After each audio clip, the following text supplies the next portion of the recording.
সুখের ঠিকানা। লেখিকা শারমিন হোসেন। পর্ব ৭। গোধূলি লগ্ন। পশ্চিম আকাশের বুকে সূর্য ঢলে পড়ছে। সন্ধ্যা নামবার ভাব। কোণে বিদায় পর্ব চলছে। বিদায় মুহূর্তে পরিবেশটা কেমন জানি ভারী হয়ে উঠেছে। রোদের বাবা রোদকে রূপমের হাতে তুলে দিয়ে এক হাতে চোখের কোণে জমা পানিটুকুও মুছে নিলেন। উপদেশমূলক কিছু কথা রূপমকে বলতেই ওনার কণ্ঠস্বর ভারী হয়ে আসে। প্রত্যেকটা বাবার কাছেই তার কন্যা সন্তান তার কাছে রাজকন্যা। নতুন পরিবেশে নতুন মানুষের সাথে কিভাবে মানিয়ে চলবে, এই নিয়ে বাবা মায়ের দুশ্চিন্তা থেকেই যায়। রোজ বাবাকে জড়িয়ে ধরে শব্দ করে কান্না করতে থাকে। রোজের বাবা মেয়ের মাথায় স্নেহের হাত বুলিয়ে এটা সেটা বলে সান্ত্বনা দেয়। বিদায় ক্ষণে বাবা মেয়ের এই দৃশ্য দেখে লিয়ার মুখটা মলিন হয়ে যায়। নিজের বাবার কথা মনে হতে থাকে। অজান্তে এই দু চোখে পানি চলে আসে। এমন সময় পুরুষালী কণ্ঠস্বর শ্রবণীন দিয়ে পৌঁছাতে লিয়া হকচকিয়ে উঠল। আসসালামু আলাইকুম ভাবি। রোজ ভাবির বিদায় দেখে ভাবি কি নিজের বিদায় ইমাজিন করছে, সেই জন্য মুখটা মলিন হয়ে আছে। লিয়া চকিতে ঘাড়টা কিচ্ছিত ডান সাইডে ঘোরায়। লিয়ার চক্ষু চড়ক গাছ হয়ে যায়। লিয়া বিস্ময়কর চাহনিতে কিয়ৎক্ষণ তাকিয়ে থাকে। মানুষটাকে চিনতে লিয়ার 1 মিনিটও সময় লাগে না। লিয়া ভাবে, এটা তো জারিফের ফ্রেন্ড। কি যেন নাম শুনেছি তো, মনে পড়েছে রোহান। তবে লিয়ার বোধগম্য হচ্ছে না। রোহান ভাবি বলে সমর্থন করলো কি জন্য? লিয়ার মাথার মধ্যে এই একটা প্রশ্নই ঘুরপাক খাচ্ছে। লিয়া যেন কোনো জটিল সমীকরণ মেলাতে ব্যস্ত। লিয়া ভাবছে, ভাবি বলেছে কোনো দিক দিয়ে অদ্ভুত, তবে কি উনি আমার আর জারিফের বিয়ের বিষয়টা কোনোভাবে জানতে পেরেছে? কিভাবে জানলো? আশ্চর্য। জারিফ বলেছে। লিয়ার ভাবনার মাঝে রোহান হাতে থাকা কোল্ড ড্রিঙ্কসটা লিয়ার দিকে বাড়িয়ে দিয়ে বলল, প্রচণ্ড গরম পড়েছে, নীল ভাবি কোল্ড ড্রিঙ্কস খান। ফের একই সমর্থনে লিয়ার বিস্ময় যেন কমার থেকে দ্বিগুণ বেড়ে যায়। লিয়া অবাক হয়ে ক্ষীণ আওয়াজে ঠোঁট আওড়ালো, নো থ্যাঙ্কস। এর মধ্যে রূপন্তী এসে লিয়াকে উদ্দেশ্য করে তাড়া দিয়ে ব্যস্ত কণ্ঠে বলল, এই লিয়া চল, সবাই তো গাড়িতে উঠে পড়েছে, চল এবার। লিয়া আর দ্বিতীয় কোনো কথা না বলে রোহানকে পাশ কাটিয়ে গাড়ির কাছে যায়। গাড়ির সামনে দেখতে পায় রূপম গাড়ির সামনে। জারিফ রূপমকে হাঁক করে বলল, কংগ্রাচুলেশন দোস্ত, best luck your conjugal life, I wish your future life fulfil with joy. খুব এনজয় করলাম, আমাদের জন্য দোয়া করিস যেন আমরাও সামাজিক জীবনে পদার্পণ করতে পারি। নতুন জীবন সুখের হোক এই কামনা করি। অবিরাম প্রশান্তিতে ভরে উঠুক তোর নিউ লাইফ, আবারও শুভকামনা জানাই। রূপম হাসি মুখে বলল, থ্যাংক ইউ। জারিফ সোজা হয়ে দাঁড়িয়ে মাথাটা একটু নুয়ে জড়তা নিয়ে বলল, রূপম আজকে আমাকে বাসায় যেতে হবে। সরি আজকে থাকতে না পারার জন্য। কিছু কাজ পেন্ডিং আছে, ইমার্জেন্সি, সেগুলো কমপ্লিট করতে হবে। প্লিজ মাইন্ড করিস না, কালকে রিসেপশনে দেখা হবে। রূপম তড়িৎ বলে উঠল, আরে ব্যাপার না, ঠিক আছে। রূপম একটু থেমে পাশে থাকা রূপন্তীকে উদ্দেশ্য করে বলল, রূপ গাড়িতে ওঠ। রূপ তুই সামনে বস আর লিয়া রোজের পাশে গিয়ে বসো। লিয়া খানিকটা দোটানায় আছে, কি করবে বুঝতে পারছে না। জারিফের কথা মতো জারিফের সাথেই যাবে নাকি রূপন্তীদের সাথেই, এই নিয়ে কিছুক্ষণ ভাবে। একবার জারিফের মুখশ্রীতে চাইল, আবার কিছু ভেবে বর বউয়ের গাড়ির দিকেই পা বাড়ালো। এমন সময় লিয়ার হাতে টান পড়ে। আচমকা টানে হাতে টান পড়ায় লিয়া দাঁড়িয়ে পড়ে। মাথাটা ঘুরিয়ে দেখতে পায় জারিফ এক হাতে লিয়ার হাত ধরে রেখেছে। লিয়া কিছু বলার আগেই জারিফ রূপকে উদ্দেশ্য করে বলে উঠল, রূপম, লিয়া আমার সাথে যাবে। লিয়ার তো সামনের সপ্তাহ এক্সাম, ওর নাকি অনেক কিছুই এখনও বাদ আছে। রিসিপশন দেওয়া রিভিশন দেওয়া বাদ আছে, সেগুলো কমপ্লিট করতে হবে। পড়া মিস যাচ্ছে। লিয়াকে আমি বাসায় ড্রপ করে দিব। জারিফের এহেন কথাবার্তায় লিয়া আশ্চর্যের চরম লেভেলে পৌঁছে যায়। লিয়া অবাক হয়ে মনে মনে আওড়ায়, কি সুন্দর সাজিয়ে মন মতো বলছে, আজব, আমি কখন ওনাকে এসব বললাম। জারিফ লিয়ার দিকে তাকিয়ে জোর করে হাসার চেষ্টা করে ঠোঁট আওড়ালো, চলো যাওয়া যাক। রূপম রূপন্তী দুজনেই অবাক। জারিফ এখনো লিয়ার হাতটা ধরে আছে। রূপন্তী সেদিকে একবার চাইলো, আবার লিয়ার দিকে। রূপন্তীর চোখে মুখে প্রশ্নের ঝুড়ি ঝুলছে, তবে প্রশ্ন করার মতো স্কোপ পাচ্ছে না, তাই চুপচাপ দর্শক হয়ে ড্যাব ড্যাব করে শুধু চেয়ে আছে। রূপম বিস্ময়কর চাহনিতে চেয়ে অবাক গলায় জারিফকে শুধালো, তুই লিয়াকে ড্রপ করবি, ঠিক বলছিস? জারিফ স্বাভাবিকভাবে সুন্দর করে এক কথায় বলল, হ্যাঁ। রূপমের চোখেও একই প্রশ্ন, তবে আশেপাশে লোকজনের মধ্যে প্রশ্নটা করে উঠতে পারছে না। জারিফ রূপমের মুখের এক্সপ্রেশন দেখেই বুঝতে পারে কে বলতে চাইছে। জারিফ নির্বিকার দৃষ্টিতে বলল, রোহানের থেকে জেনে নিস। রোহান সবটা জানে। এই রোহান, রূপমকে সবটা বলিস। দোস্ত, ভাবি গাড়িতে একা আছে, এসব ভাবা বাদ দিয়ে যা, গাড়িতে ওঠ। সন্ধ্যা হয়ে গিয়েছে অলরেডি। তখন আসার সময় গাড়িতে জারিফ রোহানকে শর্টকাটে সবটা বলছে, লিয়া আর ওর বিয়ের কথা। জারিফ রিয়েলাইজড করতে পারে, যত সময় যাবে রোহান লিয়ার উপর তত দুর্বল হয়ে পড়বে, তাই সময় থাকতে থাকতে সত্যিটা বলে দেওয়াই বেটার। বিয়ে হলো এমন একটা পবিত্র বন্ধন, যেখানে সৃষ্টিকর্তা অটোমেটিক্যালি দুজন নর ও নারীর মধ্যে ভালোবাসা সৃষ্টি করেন। জারিফ নিজেও এখনও জানে না লিয়াকে ভালোবাসে কিনা, বা লিয়ার প্রতি কোনো অ্যাফেকশন তৈরি হয়েছে কিনা। তারপরেও লিয়াকে নিয়ে রোহানের পাগলামি, লিয়াকে নিয়ে ভালো লাগার কথা, এসব রোহানের মুখে শুনতে জারিফের মোটেও ভালো লাগছিল না। জারিফ প্রচণ্ড জেলাস ফিল করছিল। না চাইতেও অটোমেটিকলি রাগ ক্ষোভের সৃষ্টি হচ্ছিল, তাই জারিফ রোহানকে সরাসরি সবটা বলে দেয়। তবে আজকাল জারিফের মন মস্তিষ্ক জারিফের অবাধ্য হয়েছে। কেন জানি মন মস্তিষ্ক হুট করেই লিয়ার কথা স্মরণ করায়। লিয়ার কথা স্মরণ হতেই মনে হয় খুব কাছের কেউ। অদৃশ্য বাঁধনে বাঁধা আছে দুইজনে, অদৃশ্য সুতোয় বাঁধা আছে লিয়ার সাথে। লিয়ার কথা ভাবলেই অজানা অনুভূতি হয় হৃদয় কুঠুরিতে। জারিফ ফের লিয়ার দিকে সুগভীর শান্ত নজরে চাইল, কণ্ঠে একরাশ শীতলতা নিয়ে বলল, লিয়া চলো, লেটস গো। লিয়া যেন বাকরুদ্ধ হয়ে গিয়েছে, মুখ দিয়ে কোনো শব্দই বের হচ্ছে না, কথা যেন কণ্ঠনালী ভেদ করে বেরিয়ে আসছেই না। লিয়া অবাক চোখে চেয়ে জারিফের সাথে পা মিলিয়ে হাঁটতে থাকে। কয়েক পায়ে সে গাড়ির সামনে আসতেই জারিফ লিয়ার হাতটা ছেড়ে দেয়। গাড়ির ডোর খুলে লিয়ার দিকে চেয়ে ইশারা করে শান্ত কণ্ঠে বলল, কি হলো, এভাবে দাঁড়িয়ে থাকবে নাকি? উঠো। লিয়া কোনো কথা না বলে গাড়িতে উঠে বসে। লিয়ার গলায় কয়েকটা প্রশ্নরা জট পাকিয়েছে, তবে জড়তার জন্য লিয়া বলতে পারছে না। লিয়া দুই হাতের তালু ডলতে থাকে। জারিফ ড্রাইভিং সিটে বসে গাড়ি স্টার্ট দেয়। এক পলক লিয়ার দিকে চাইল। লিয়াকে দেখেই বোঝা যাচ্ছে কিছু বলতে চায়, আবার কোনো কারণে হয়তো বলতেও পারছে না। হেজিটেশন ফিল হচ্ছে হয়তো।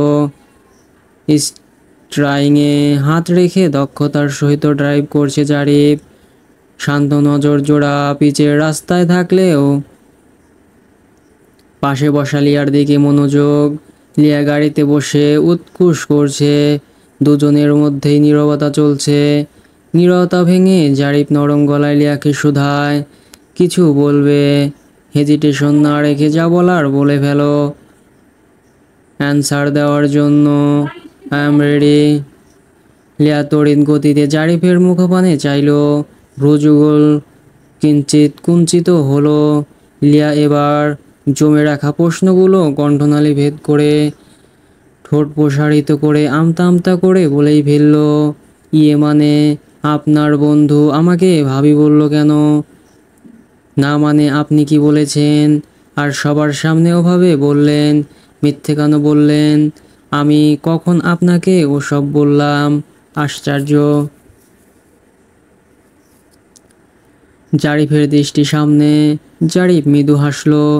জারিফের শব্দহীন হাসিটা লিয়ার কাছে খুব চমৎকার লাগলো। ইস কি সুন্দর, দুর্দান্ত মারাত্মক হাসি। যে কোনো মেয়ে দেখলেই এক হাসিতে নির্ঘাত ঘায়েল হয়ে যাবে।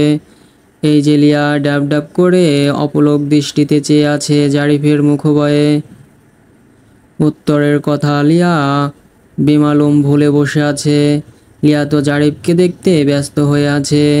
জারিফ দৃষ্টি সামনে রেখেই ঠোঁটের কোণে বিস্তৃত হাসি নিয়ে মৃদু সুরে ঠোঁট আওড়ালো, বুঝেছি বিয়েবাড়ির খাবার খেয়ে তোমার পেট ভরেনি, তাই তো এখন চোখ দিয়ে আমাকে। মোটেই না, আপনি ভুল ভাবছেন। আমি তো আমার প্রশ্নের জবাবের অপেক্ষায় আছি, এছাড়া কিছুই না। জারিফের কথা শেষ করতে না দিয়ে লিয়া কথার মাঝেই ব্যাঘাত ঘটিয়ে চঞ্চল কণ্ঠে এক নাগাড়ে কথাগুলো বলল। জোর করে কথাগুলো বললেও লিয়া ভেতরে ভেতরে লজ্জা আর অস্বস্তিতে নুয়ে পড়ছে। সত্যিই তো ড্যাব ড্যাব করে জারিফের দিকে তাকিয়েছিল। কি লজ্জাকর অবস্থা। উফ, মানুষটার দৃষ্টি পিচের রাস্তায়, অথচ কি করে বুঝলো লিয়া তার দিকে হাঁ করে তাকিয়ে আছে। আবার লজ্জায় ফেলতে এহেন কথা, যা শুনে লজ্জায় লিয়ার মাটির তলায় লুকোতে ইচ্ছে করছে। জারিফ ঘাড় ঘুরিয়ে লিয়ার দিকে এক পলক তাকালো, অতঃপর দৃষ্টি ঘুরিয়ে নিল। কণ্ঠে গম্ভীর্যতা নিয়ে বলল, আমার বন্ধুর ভাবি ডাক তোমার পছন্দ হয়নি? নাকি আমার বন্ধুর মতো তুমিও অন্য কিছু ভাবছিলে? কোনটা? জারিফের শেষের কথা লিয়া বুঝতে পারল না। লিয়া অবাক হয়ে ফের প্রশ্ন করে উঠল, বুঝলাম না, অন্য কিছু মানে? কি বলতে চাইছেন? যাগ্গে বাদ দাও এসব। আর কি যেন বলছিলে? ও মিথ্যে কেন বললাম? তাই তো, মাঝে মাঝে এরকম হোয়াইট টক বলা যায়, যে মিথ্যায় অন্যায় যেন কোনো ক্ষতি না হয়। আর কাউকে সেভ রাখা, কারো ভালোর জন্য দু একটা হোয়াইট টক বলা যেতেই পারে। একটু থেমে ফের বলল, আর তুমি, যার কিনা আজ বাদে কাল বোর্ড এক্সাম, পড়াশোনার কোনো প্যারা নেই, চিলমুডে বিয়ে খেতে বেড়াচ্ছ। ঘড়িতে 7:30 বাজে। জারিফের গাড়ি এসে লিয়াদের কোয়ার্টারের সামনে থামে। লিয়া সিট বেল্ট খুলতে থাকে। জারিফ গাড়ির দরজা লক খুলে দেয়। লিয়া খুলে নেমে পড়ে। লিয়া ঘুরে জারিফের জানালার পাশে এসে সৌজন্যতার খাতিরে ভদ্রভাবে নম্র স্বরে বলল, ভেতরে আসুন, আম্মুর সাথে দেখা করে যাবেন। জারিফ কিছুটা ইতস্তত করে বলল, আজ নয়, এখন তো রাত হয়ে গিয়েছে। এখন ফার্স্ট বাসায় যেতে হবে। বললাম তো, আমাকে আজ রাতের মধ্যে খাতাগুলো দেখে শেষ করতে হবে। লিয়া ছোট করে বলে, ইটস ওকে, আসি। আসি বলে লিয়া যাওয়ার জন্য পা বাড়ায়। কয়েক পায়ে গিয়ে যেতেই শান্ত গলায় মোহনীয় ডাকটা শ্রবণীন দিয়ে বাড়ি খেতে লিয়া পা থেমে যায়। লিয়ার মনটা শিহরিত হয়ে উঠল। জারিফ 2 হাত স্ট্রাইংয়ের উপর রেখে জানালা দিয়ে লিয়ার যাওয়ার দিকে তাকিয়ে বলে উঠল, লিয়া। নিজের নামটা আজ নতুন জারিফের মুখে শুনছে এমন নয়, তবে এ যাবৎকালের ডাক আর আজকের ডাকের মধ্যে যেন আকাশ পাতাল ফারাক ছিল লিয়ার কাছে। ছোট করে এই ডাকটা আজ অদ্ভুত শোনালো লিয়ার কাছে। নিউরনে সারা জায়গাতেই লিয়ার বুকের ভেতর ধুক করে উঠল। লিয়া একটু সময় নিয়ে ঘাড় ঘুরিয়ে জারিফের দিকে চাইল। জারিফের সাথে চোখাচোখি হলো। লিয়া দৃষ্টি নুয়ে নেয়। জারিফ স্মিত হেসে বলল, সরি তোমাকে ওভাবে ইচ্ছের বিরুদ্ধে নিয়ে আসতে। প্লিজ রাগ করো না। আমাদের ফ্যামিলি কনজারভেটিভ। ওভাবে গার্ডিয়ান ছাড়া একলা অত লোকজনের মাঝে থাকা, এটা আমি নিজেও লাইক করি না। আমার আচরণে কষ্ট পেলে এগেইন সরি। আর তোমার সামনে এক্সাম, পড়াশোনায় কনসালটেন্ট করো। মাথা থেকে সব রাগের ভূত জিদ ঝেড়ে ফেলো কেমন। একটু থেমে, আন্টি আঙ্কেলকে আমার সালাম দিও। Bye, take care. লিয়া মাথাটা তুলে জারিফের দিকে শান্ত চাহনিতে চাইল। কোমল স্বরে বলল, ব্যাপার না, ঠিক আছে, থ্যাঙ্কস, বাই। লিয়া দুপুরে উঠে এক হাতে কলিং বেল চেপে মিনিট খানেক দাঁড়িয়ে থাকতেই রাজিয়া সুলতানা দরজা খুললেন। দরজা খুলে লিয়াকে দাঁড়িয়ে থাকতে দেখে অবাক হন। দরজার সামনে দাঁড়িয়েই অবাক গলায় শুধালেন, কি ব্যাপার লিয়া, এই সময় তুই এখন কি করে আসলি? তোর না কালকে আমাদের সাথে আসার কথা, তবে এখন? আর রাতে কার সাথে এসেছিস? আশ্চর্য হচ্ছি লিয়া তোর সাহস দেখে। একা একাই চলে এসেছিস নিশ্চয়ই, তাও এই রাতের বেলা। রাজিয়া সুলতানা শেষের কথাগুলো বেশ শক্ত গলায় বলল, সাথে ওনার চোখ মুখ শক্ত হয়ে আছে। এক নাগাড়ে কথাগুলো বলে থামে। লিয়ার থেকে উত্তরের আশায় থাকে। লিয়া ফোঁস করে নিঃশ্বাস ছাড়ল। এক হাত কপালে রেখে বলল, ওহ আম্মু, থামবে এবার একটু? আরে আমাকে আগে বলতে দিবে তো, তা না? উফ। রাজিয়া সুলতানা ফের শক্ত কণ্ঠে ঠোঁট আওড়ালেন, কি বলবি শুনি? যখন যেমন চায় তাই তো করে বেড়াচ্ছিস। দিন দিন তোর এই অধপতন দেখে আমি অবাক না হয়ে পারছি না। লিয়া চোখ বন্ধ করলো। মৃদু শ্বাস টেনে নিয়ে ঠোঁট আউড়িয়ে বলল, আমি একা আসিনি, তোমার জামাই দিয়ে গিয়েছে আমাকে। বিশ্বাস না হলে ফোন দিয়ে শুনে নাও। রাজিয়া সুলতানা কপাল কুঁচকে ঠোঁট আউড়িয়ে বললেন, জামাই? কোন জামাই? কার কথা বলছিস বুঝতে পারছি না। লিয়া এবার বিরক্ত হলো। ঠোঁট চেপে বলল, আম্মু, তোমার কয়টা মেয়ে আছে বলো তো? আমি ছাড়া তোমার আরও এক বা একাধিক মেয়ে আছে নাকি? রাজিয়া সুলতানা এবার বিষয়টা খানিকটা বুঝতে পারলেন। বললেন, জারিফের সাথে তোর দেখা হলো কি করে? ওনার ফ্রেন্ড রূপম ভাইয়া। ও বুঝলাম। তা আজকেই আসলি যে, শরীর খারাপ করছে নাকি? নাকি কোনো সমস্যা হয়েছে? শেষের কথাটা উদ্বিগ্ন হয়ে বললেন। লিয়া এবার একটু থতমত খেয়ে বসে। মাকে কি বলবে বুঝতে পারছে না। লিয়া মায়ের প্রশ্ন শুকনোভাবে এড়িয়ে যে বলে, কোনো সমস্যা বা শারীরিক খারাপ কোনোটাই না, এমনি ভালো লাগছিল না। ও আম্মু, এভাবে দরজার সামনে দাঁড়িয়ে থাকবে নাকি? তোমার মতলবটা কি? আমায় বলো তো দেখি। ভেতরে যেতে দেবে না নাকি? মেয়ের কথা শুনে রাজিয়া সুলতানা মৃদু হাসলেন। দরজার সামনে থেকে সরে দাঁড়ালেন। লিয়া ভেতরে যেতে যেতে ফের বলল, ভীষণ টায়ার্ড লাগছে, লম্বা একটা শাওয়ার নিয়ে ঘুম প্রয়োজন। রাজিয়া সুলতানা দরজা লক করে দেয়। মনে মনে আওড়ায়, জারিফ পৌঁছে দিয়েছে লিয়াকে। তবে কি ওদের সম্পর্কটা স্বাভাবিক হচ্ছে? দীর্ঘশ্বাস ছেড়ে মনে মনে সৃষ্টিকর্তা আল্লাহর কাছে প্রার্থনা করেন যাতে ওদের সম্পর্কটা স্বাভাবিক হয় আর পাঁচজনের মতো স্বাভাবিক লাইফ লিড করতে পারে। জারিফ বাসায় গিয়ে বেল চাপতেই যারা এসে দরজা খুলে দেয়। ভেতরে যাওয়ার সময় ড্রয়িং রুমে দুজনকে দেখে কপালে খানিকটা ভাঁজের সৃষ্টি হয়। জারিফ কার্টেসির খাতিরে দাঁড়িয়ে আছে। সালাম দিয়ে বলে, ফুপ্পি কেমন আছো, কখন আসছো? কল্পনা বেগম আর ওনার একমাত্র মেয়ে কথা সোফায় পাশাপাশি বসে, অপর পাশে জাহানারা বেগম। নীল সিঙ্গেল সোফায় বসে আছে। কল্পনা বেগম মৃদু হাসলেন, হাসি মুখেই বললেন, আমি ভালো আছি বাবা। তা ফুপ্পি সেই বিকেলে আসছে, তোর তো দেখাই নেই। কথা এসে থেকে তোর কথা বারবার ভাবিকে জিজ্ঞেস করছে, বন্ধুর বিয়েতে গেছিলি নাকি? জারিফ ছোট করে বলে, কথা পায়ের ওপর পা তুলে হাঁটুতে দুই হাত রেখে বসেছিল। জারিফকে উদ্দেশ্য করে কোমল স্বরে ঠোঁট মেলে বলল, ভাইয়া কেমন আছো? জারিফ এক শব্দে বলল, ওয়েল। কল্পনা বেগম ভরাট গলায় বলতে শুরু করলেন, জানিস জারিফ, কথা তো আনন্দমোহন কলেজে অনার্সে ভর্তি হয়েছে,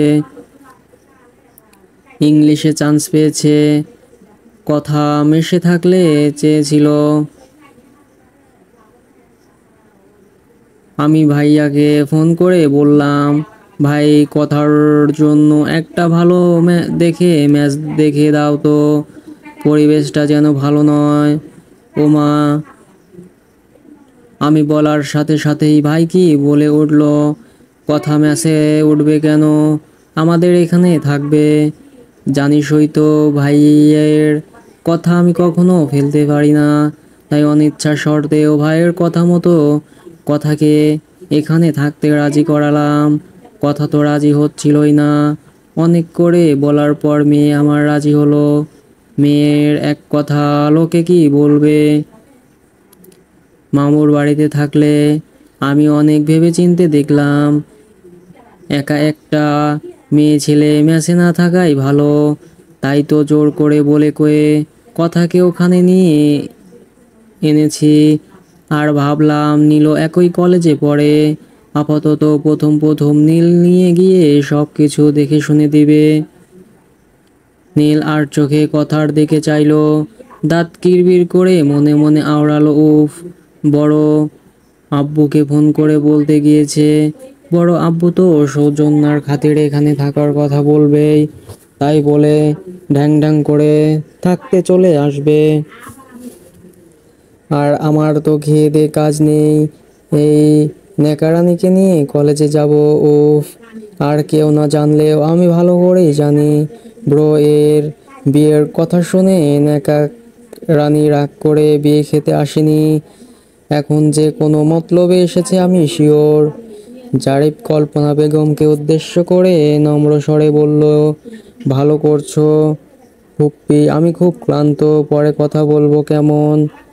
যাওয়ার সময় জারিফ জাহানারা বেগমকে ডেকে বললেন, মা চারুকে দিয়ে এক মগ কফি দিও তো।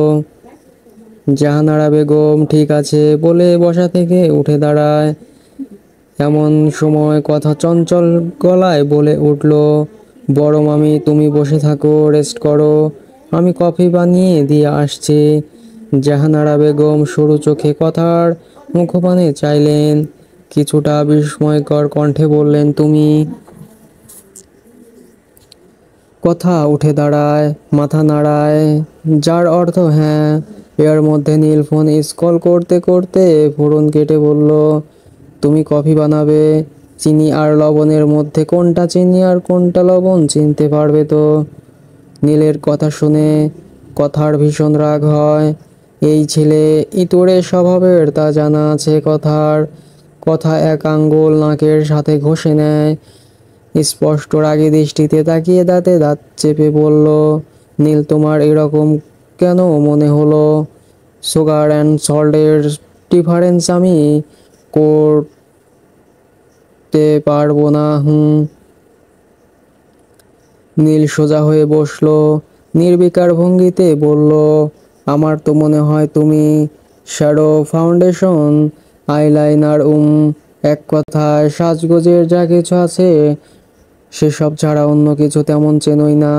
বলতে গেলে সাজগোজ ছাড়া এর বাইরের জগতের সাথে তোমার কোনো সম্পর্কই নেই। কথা কাঁদো কাঁদো ফেস করে ঠোঁট উল্টিয়ে বলল, বড় মামি নীলকে চুপ করতে বলো না, ও কিন্তু বেশি বেশি বলছে।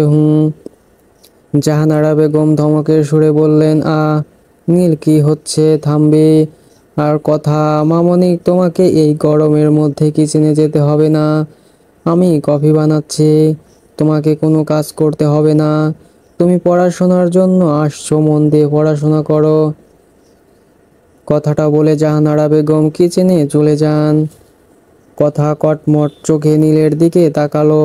নীল সেদিকে তাকিয়ে বিড়বিড় করলো, কখনো এক গ্লাস পানি ভরে খেতে যাকে দেখিনি, সে কিনা আগ বাড়িয়ে বলছে কফি বানাবে। ভাবা যায়, হুপ্পি তো এক মেয়ে বলে বেশ আদর দিয়ে একটা নেকার গোডাউন বানিয়েছে নিজের মেয়েকে। আজকে শুক্রবার, কাল বাদে পরশু রবিবার থেকে লিয়ার পরীক্ষা শুরু। পশ্চিম আকাশ লালাভ বর্ণ ধারণ করেছে, দূরে আকাশের বুকে এক ঝাঁক পাখি ডানা মেলে চলছে, হয়তো তাদের নিড়ে ফিরতে ব্যস্ত। ব্যালকনিতে দাঁড়িয়ে ধোয়া ওঠা কফির মগে চুমুক দেয় লিয়া। লিয়া আশায় আছে, আজ না হোক কাল একবার অন্তত জারি ফোন করবে, অল দ্য বেস্ট জানাবে, পরীক্ষা নিয়ে কিছু সুন্দর সুন্দর উপবেশবাণী আওড়াবে। ইস, লিয়ার এই ভাবনাটা এখন পূরণ হচ্ছে না জন্য লিয়ার মনটা ভীষণ ভীষণ খারাপ লাগছে। আত্মীয় স্বজনদের প্রায় সবাই ফোন করে এটা সেটা উপবেশ দিচ্ছে, অথচ যার একটা কলের জন্য চাতক পাখির মতো লিয়া অপেক্ষা করছে, তার কল আসার নাম গন্ধও নেই। কাল অবধি সময় আছে, এর মধ্যে কাঙ্ক্ষিত ব্যক্তির কল আসবে কি? এই এক সপ্তাহে জারিফকে আরো বেশি করে খুব মনে মনে পড়ছে লিয়ার। লিয়া ভাবে, ওনার কি আমার কথা মনে পড়ে না? হয়তো বা না, কারণ মনে পড়লে একবার না একবার তো অন্তত একটা কল দিতে পারতো। লিয়ার এসব ভাবনার মাঝেই রুমে থাকা ফোনটা শব্দ করে বেজে উঠল। লিয়া কফির মগ হাতেই রুমে গিয়ে ফোনটা রিসিভ করে ফোনের ওপাশ থেকে লিয়া যা শুনলো তা শোনার জন্য মোটেও প্রস্তুত ছিল না। লিয়ার হাত থেকে কফির মগটা শব্দ করে পড়ে যায়। ভারী মগটা কয়েক টুকরো হয়ে ফ্লোরে ছিটে পড়ে। লিয়ার পায়ের তলা থেকে যেন মাটি সরে গিয়েছে। হাসপাতালের করিডোরের সামনে রাখা চেয়ারে বসে আছে লিয়া, পাশে রাজিয়া সুলতানা সহ পরিবারের বাকি সদস্যরা। হাঁটুতে দুই হাত ভর দিয়ে মাথাটা চেপে ধরে আছে লিয়া, ক্রন্দনরত চোখ দুটো ফুলে লাল হয়ে আছে। অতিরিক্ত কান্নার ফলে হেডেক হচ্ছে। নামি প্রাইভেট হাসপাতালের 6 তলার অবস্থান করছে ওরা। নিবিড় পরিচর্যা কেন্দ্রে রাখা হয়েছে ইনামুল খানকে। উচ্চ রক্তচাপের জন্য হঠাৎ করে স্ট্রোক করেছেন ইনামুল খান। ডিউটিরত অবস্থায় অতিরিক্ত রক্তচাপের কারণে হুট করেই মাথা ঘুরে পড়ে যান।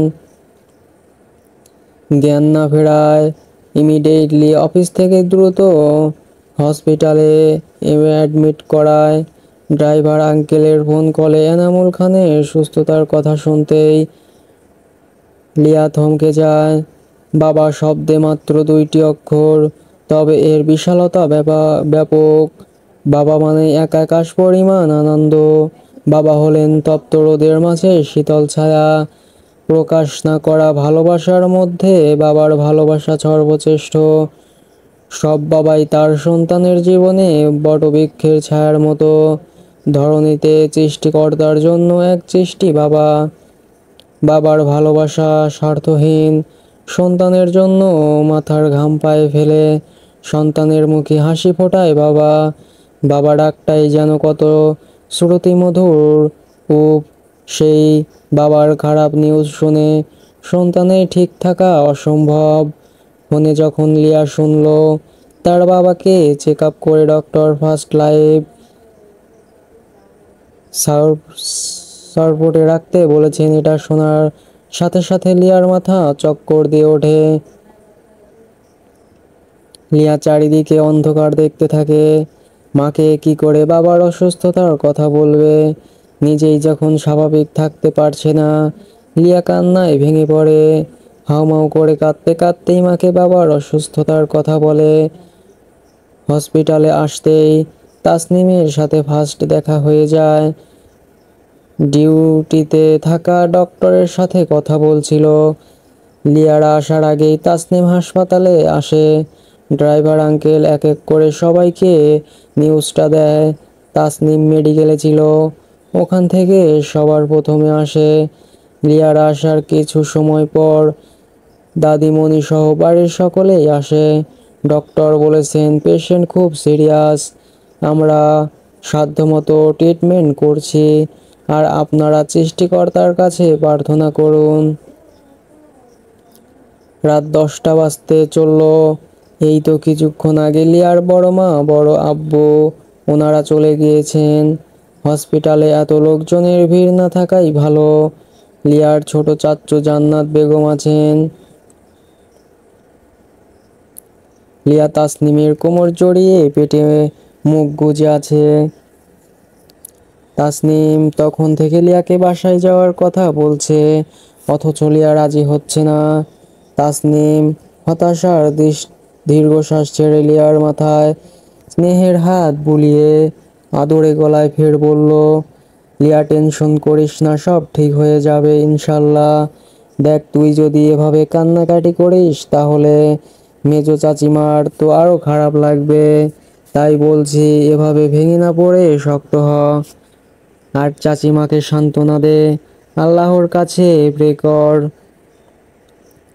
তাসনিম একটু থেমে ফের মৃদু আওয়াজে বলতে থাকে, চাচিমা, লিয়ার তো পরশু থেকে এক্সাম।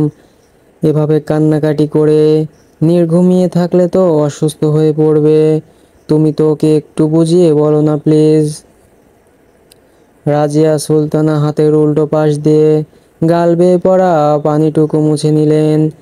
মূর্তির ন্যায় বসেই ভারী গলায় ঠোঁট আওড়ালেন, লিয়া, তাসনিম ঠিকই বলছে। আমার মনে হয় এত লোকজনের ভিড় না থাকাই ভালো। তাই তুই বাসায় যা। আম্মু তো অসুস্থ মানুষ। তুই তাসনিমের সাথে তোর দাদিমণি আর রাহবারকে নিয়ে বাসায় যা। আমি আর তোর ছোট চাচ্চু আছি তো, আর ফোন কলে সবসময় খোঁজ খবর নেওয়া যাবে। অবশেষে মায়ের কথা মতো লিয়া তাসনিমের সাথে দাদিমণি আর রাহবারকে নিয়ে বাসায় ফেরে। ছেলের অসুস্থতার কথা শুনে শোকে পাথর হয়ে গিয়েছে জান্নাত বেগম। বৃদ্ধা মহিলা কিছুতেই হসপিটাল থেকে আসতে চাইছিলেন না।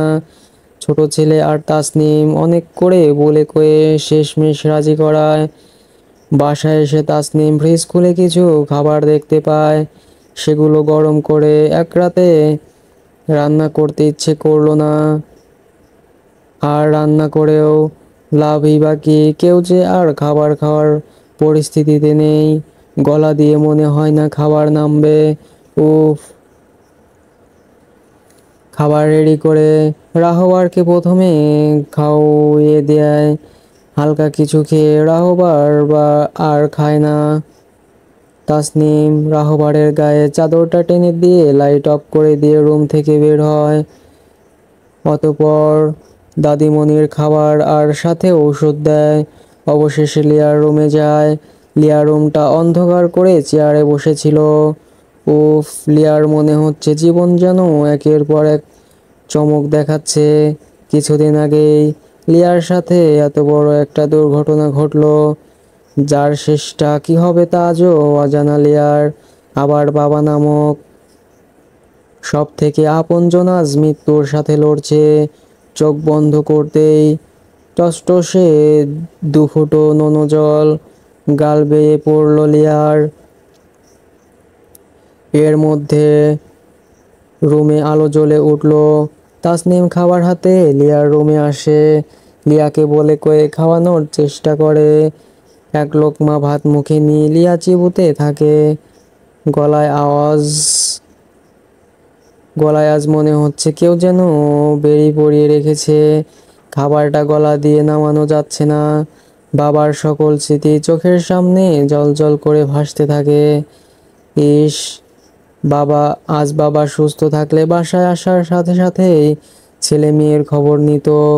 রোজ কিছু না কিছু হাতে করে আনে। দুই ভাই বোনের জন্য আলাদা আলাদা চকলেট বা আইসক্রিম বক্স। মা বকলেও বাবা কখনো বকে না। সব মেয়েদের কাছে বাবা একটু বেশি প্রিয় হয়। লিয়া অনেক কষ্টে মুখে থাকা খাবারটা গলার্ধকরণ করে ভারী গলায় বলল, আপু আর নয়, জোর করো না প্লিজ, আমার ভালো লাগছে না, কোনো কিছুই ভালো লাগছে না। তাসনিম খাবার প্লেটটা রেখে হাত ধুয়ে নেয়। তাসনিম লিয়াকে এটা সেটা বুঝ দিতে থাকে। তাসনিম বিছানার এক সাইডে বসে লিয়া তাসনিমের কোলের ওপর মাথা রেখে দুই হাতে কোমর জড়িয়ে ধরে পেটে মুখ গুজে নিশ্চুপ রয়। তাসনিম লিয়ার চুলের মধ্যে বিলি কাটতে থাকে। এভাবে কিছুক্ষণ থাকতে থাকতে লিয়া ঘুমিয়ে পড়ে। লিয়াকে বালিশে শুয়ে দিয়ে লাইট নিভিয়ে তাসনিম সন্তর্পণে রুমে থেকে প্রস্থান করে। ফোন করে হসপিটালে খোঁজ নেবে, সেই জন্য ব্যাগ থেকে ফোন বের করতেই আলিফের একগাদা মিস কল দেখতে পায়। ফোন সাইলেন্ট থাকায় খেয়াল করেনি। আগে ছোট চাচ্চুর সাথে কথা বলে হসপিটালের খোঁজ খবর নেয়। অতঃপর আলিফের নম্বরে কল দেয়। কল রিসিভ করতেই তাসনিম মৃদু আওয়াজে সালাম দেয়। ওদিকে ফোনের ওপাশ থেকে আলিফ ব্যতিব্যস্ত হয়ে চিন্তিত গলায় শুধালো, এই তাসনিম, তোমার কি হয়েছে বলো তো? এতবার ফোন দিচ্ছি রিসিভ করছো না যে? ঠিক আছো তুমি? কোনো সমস্যা হয়নি তো?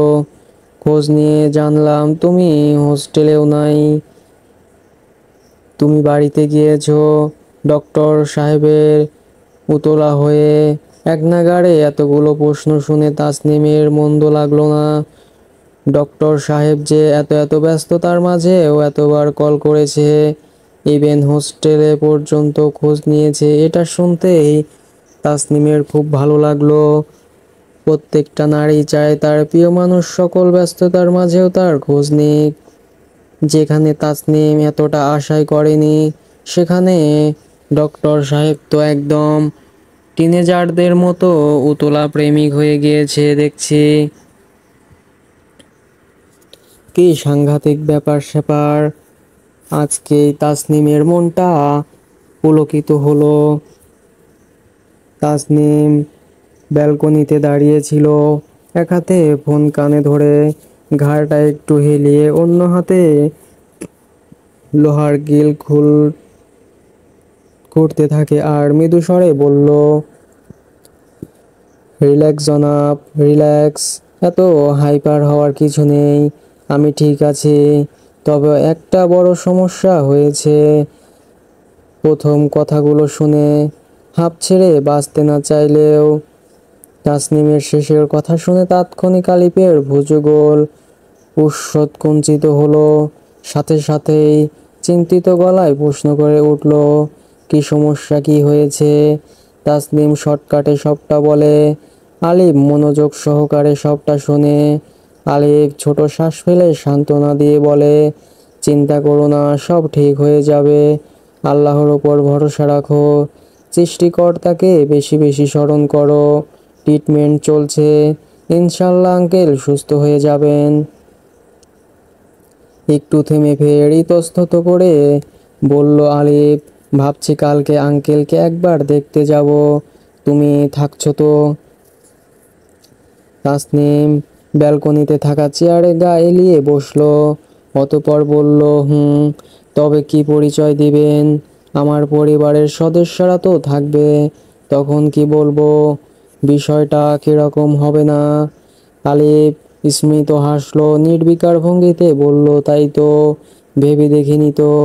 এখন দেখছি পরিচয়ের জন্য হলেও আর ওয়েট করা যাবে না, খুব দ্রুতই তোমার বাড়িতে প্রস্তাব পাঠাতে হবে।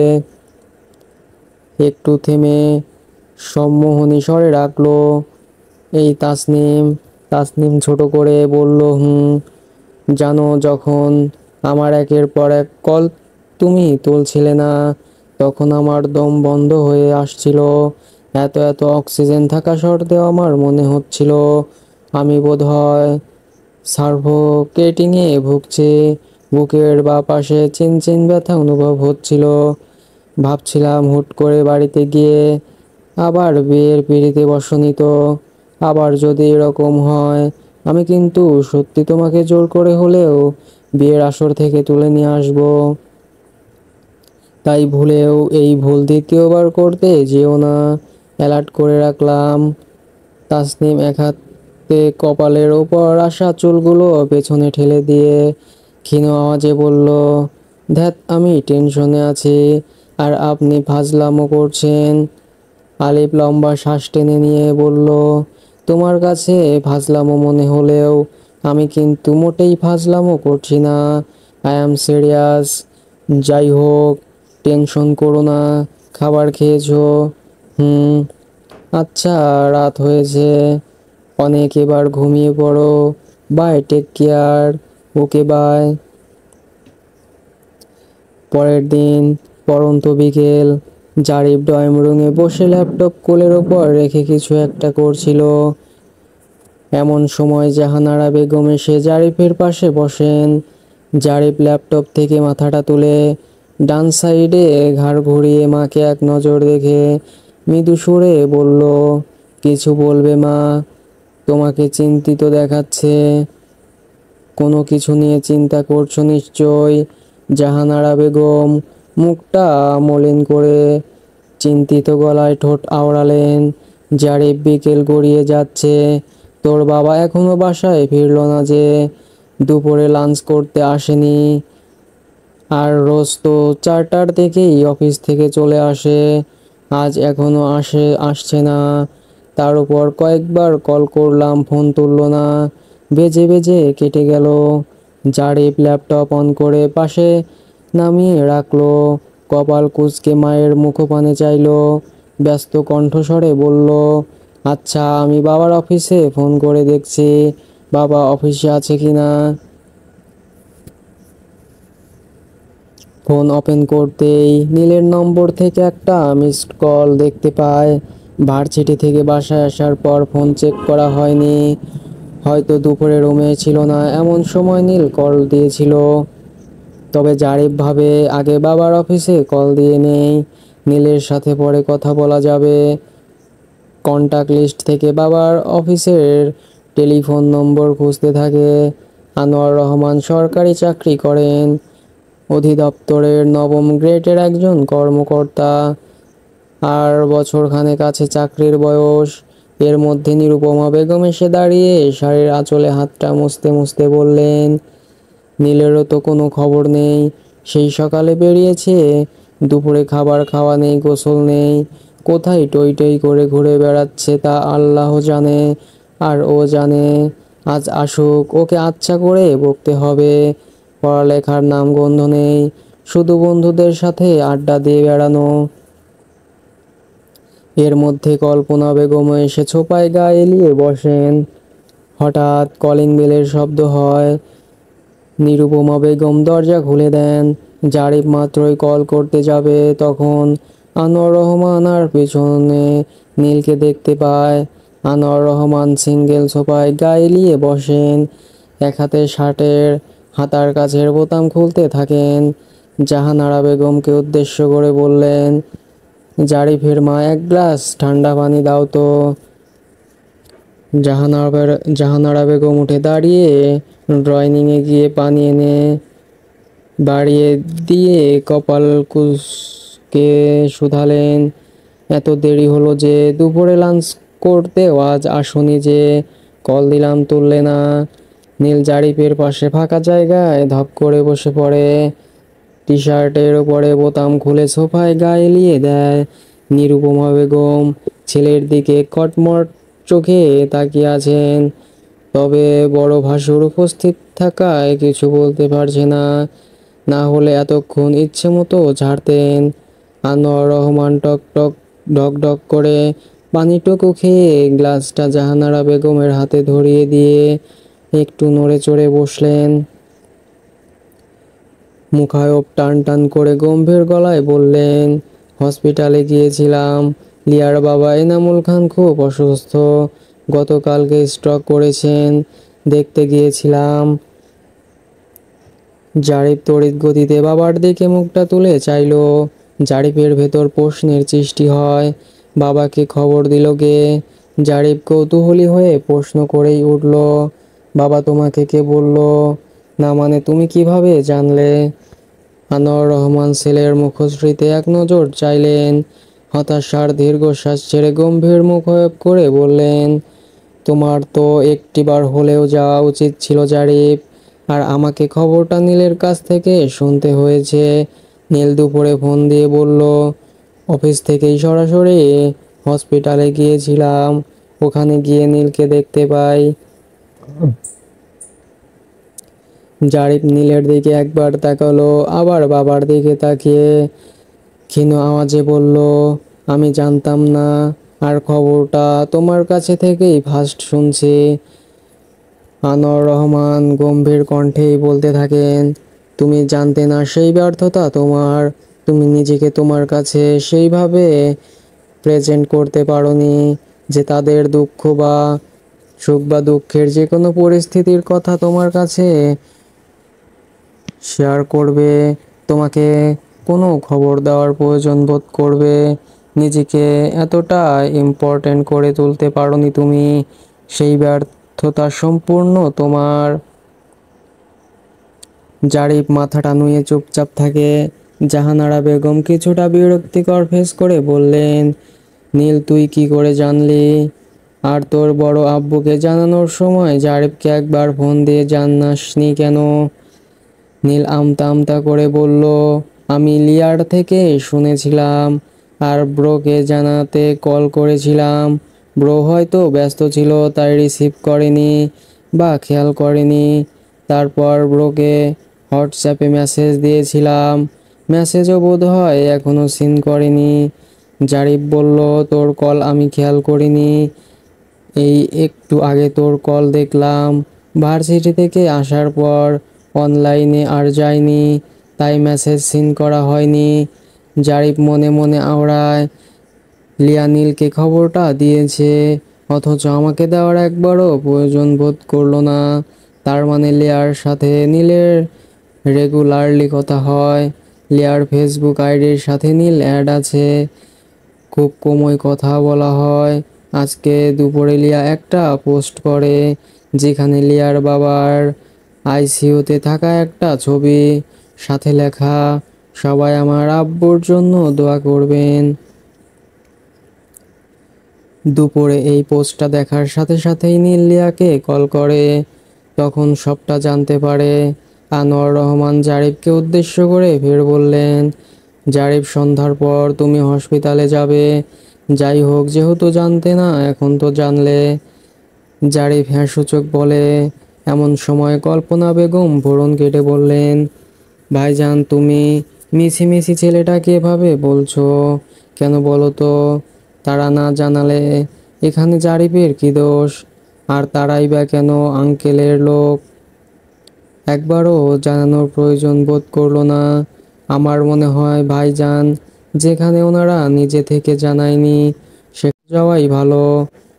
জারিফ কোনো হুদায় যেতে যাবে যেখানে একটাবারও ফোন করে জানালো না, সেখানে নিজ থেকে না গেলেই ভালো হয়।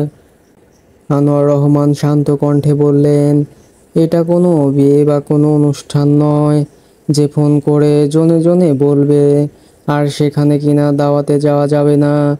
একজন মানুষ অসুস্থ, সেখানে দেখতে যাওয়া হিউম্যানিটির মধ্যে পড়ে। তাদের পরিবারের একজন গুরুতর অসুস্থ, সেখানে তাদের মন মানসিকতা নিশ্চয়ই ভালো নেই। তারা বলল না, সেই জন্য আমি আমার দায়িত্ব পালন করলাম না। এটা কোনো মনুষ্যত্ববোধ সম্পন্ন মানুষের কথা নয়। আগে পরিস্থিতিটা বুঝতে হবে। কল্পনা বেগমের মুখটা মুহূর্তেই কালো হয়ে যায়, মুখটা থমথমে হয়ে যায়। কথার পিছে বলার মতো কিছুই খুঁজে পেলেন না। জাহানারা বেগম ওনার স্ত্রীকে শুধালেন, ভদ্রলোককে এখন কেমন দেখলে? না মানে খুব সিরিয়াস কি? আনোয়ার রহমান বললেন। ডক্টর বলেছেন 48 ঘন্টা না যাওয়া অবধি বলা যাচ্ছে না ডেঞ্জার মুক্ত কিনা। যাই হোক, সবাই সৃষ্টিকর্তার কাছে প্রার্থনা করো যাতে করে মানুষটা সুস্থ হয়ে যায়। বাচ্চা ছেলে মেয়ে আছে, তাদের জন্য হলেও যেন আল্লাহ ওনাকে হায়াত দান করেন। জারিফ উঠে রুমে যায়, কোনো রকমে রেডি হয়ে হাসপাতালের উদ্দেশ্যে রওনা হয়। লিয়ার ছোট চাচ্চু কাজের জন্য একটু বাইরে গিয়েছে। হসপিটালে লিয়া আর রাজিয়া সুলতানা দুজনেই আছে। লিয়া দুপুরে আসছে। রাজিয়া সুলতানা করিডোরের সামনের চেয়ারে বসে আছেন। লিয়া মায়ের পাশে মায়ের কাঁধে মাথা দিয়ে বসে আছে। রাজিয়া সুলতানা লিয়াকে বললেন, লিয়া সন্ধ্যা হয়ে আসছে, যা বাসায় যা। তোর দাদি মনি রাহবার একলা আছে, তুই যা। আর এমনিতেও তোকে বাসায় যেতে হবে, কালকে তোর পরীক্ষা। তাই এখন ড্রাইভারের জন্য বসে না থেকে রিক্সা নিয়ে বাসায় চলে যা। লিয়া মৃদু স্বরে বলল, একটু পরে যাই, ভালো লাগছিল না বাসায়। রাজিয়া সুলতানা ফের বললেন, আর একটু দেরি করলে সন্ধ্যা হয়ে যাবে তো, তখন একা একা কি করে যাবি? তার থেকে এখনই চলে যা কেমন? লিয়া মায়ের কাঁধ থেকে মাথাটা তুলে বাম সাইডে তাকাতেই দেখতে পায় জারিফ আর তাসনিম পাশাপাশি হেঁটে কিছু বলতে বলতে আসছে। তাসনিম আর জারিফকে পাশাপাশি দেখে লিয়ার মনের ভেতর কালবৈশাখীর ঝড় শুরু হয়। মুহূর্তেই মনটা বিষাদে ছেয়ে যায়। লিয়া তপ্ত নিঃশ্বাস ফেলে মনে মনে আওড়ায়, উফ, আপুর সাথে ওনার কন্ট্যাক্ট হয়, তার মানে উনি কখনো আপুকে চায়। লিফটে জারিফের সাথে তাসনিমের দেখা হয়। তাসনিম মেডিকেল থেকে হোস্টেলে গিয়ে ফ্রেশ হয়ে হসপিটালে আসছিল। এমন সময় লিফটে উঠতেই কাকতালীয়ভাবে জারিফকে দেখতে পায়। সৌজন্যতার খাতিরে প্রথমে তাসনিমই কথা বলে। জারিফ স্বাভাবিকভাবে কার্টেসি মেনটেন করে। ছায়াতলায় এসে লিফটের দরজা খুলতে দুজন একসাথেই আসে। জারিফ ভদ্রভাবে তাসনিমকে শুধায়, আঙ্কেলের কন্ডিশন এখন কীরকম? তাসনিম যতটুকু জানে সেটাই বলতে বলতে আসছিল। তাসনিম আর জারিফকে পাশাপাশি দেখে লিয়ার মনে আকাশে কালো মেঘ জমতে শুরু করে। না চাইতেও অদ্ভুত অদ্ভুত কথার সঞ্চার হতে থাকে লিয়ার মস্তিষ্কে। লিয়া ভাবে ওনাদের দুজনের হয়তো যোগাযোগ আছে, আর যোগাযোগ যদি নাই থাকে তাহলে তো একসাথে আসার প্রশ্নই ওঠে না। লিয়া ভগ্ন হৃদয় নিয়ে মনে মনে আওড়ায়, জারিফ আপনাকে আপুর সাথেই হসপিটালে আসতে হলো, জানি ফর্মালিটিস মেইনটেইন করতে আসছেন, তবু একা একা আসা যেত না। উফ, আমি হয়তো বোকা, আপনার সেদিনের আচরণে অনেক কিছু ভেবে নিয়েছিলাম, এখন দেখছি আমি সম্পূর্ণ ভুল ছিলাম। জারিফ কাছাকাছি আসতেই লিয়া দৃষ্টি ঘুরিয়ে নেয়, তপ্ত নিঃশ্বাস ফেলে এলোমেলো দৃষ্টি ফেলে। জারিফ রাজিয়া সুলতানাকে সালাম দিয়ে নর্মাল কার্টেন্সি মেনটেন করে। জারিফ সবার আড়ালে লিয়ার মুখপানে চাইল। লিয়ার মুখটা মলিন হয়ে আছে, লিয়ার মুখটা ফ্যাকাশে শুকনো দেখাচ্ছে। লিয়ার ইনোসেন্ট বর্ণ মুখটা দেখে জারিফের মায়া হলো, হৃদয়ে ব্যথা অনুভব হলো। লিয়ার সাথে কথা বলার জন্য মনটা ব্যাকুল হতে থাকে। তবে রাজিয়া সুলতানা আর তাসনিম পাশে থাকায় লিয়াকে উদ্দেশ্য করে কিছু বলতে ইতস্তত বোধ করে জারিফ। লিয়া জারিফের দিকে চাইল না, অন্য দিক তাকিয়েই রাজিয়া সুলতানাকে উদ্দেশ্য করে রাশভারী কণ্ঠস্বরে ঠোঁট আওড়ালো, আম্মু আমি আসছি। তাসনিম কপাল চুলকে বলল, বাসায় যাবে, একটু পরে গেলেও হতো না? লিয়া সোজাসুজি স্পষ্টভাবে বলল, আপু সন্ধ্যা হয়ে গিয়েছে, আমাকে বাসায় যেতে হবে। রাহবার দাদিমণি একা আছে। তার মধ্যে রাজিয়া সুলতানা বললেন, তাসনিম থাক, সন্ধ্যা হয়ে আসছে, লিয়া যাবে বলছে যাক। বাসায় আম্মা রাহবার একলা আছে, কাজের মেয়েটাও নেই, ছুটিতে গ্রামে গিয়েছে। মায়ের সম্মতি পেতেই লিয়া কোনো দিক না তাকিয়ে পা বাড়ায়। জারিফ সকল ইতস্তত স্বস্তিবোধ দূরে ঠেলে স্বাভাবিকভাবে বলে উঠল, এই লিয়া, ওয়েট, কিছুক্ষণ ওয়েট করো, আমি তোমাকে নিয়ে যাব। লিয়া থেমে যায়। লিয়ার ইচ্ছে করছিল বলতে, আমি একাই পারবো, আপনাকে খামোখা কষ্ট করতে হবে না, আমাকে নিয়ে ভাবতে হবে না। তবে মা আর বড় বোনের সামনে জারিফকে ছোট করতে মনটা সায় দিল না। জারিফের কথার বিরোধিতা করে অন্যদের সামনে তাকে অপমান করতে লিয়ার ইচ্ছে হলো না। লিয়া মনে মনে পূর্ণ করলো একাই যাবে। তবে এখন আম্মু আর আপুর সামনে সেটা প্রকাশ না করাই ভালো হবে। নিচে গিয়ে রিকশাতে যাবে বলে লিয়া মনস্থির করে।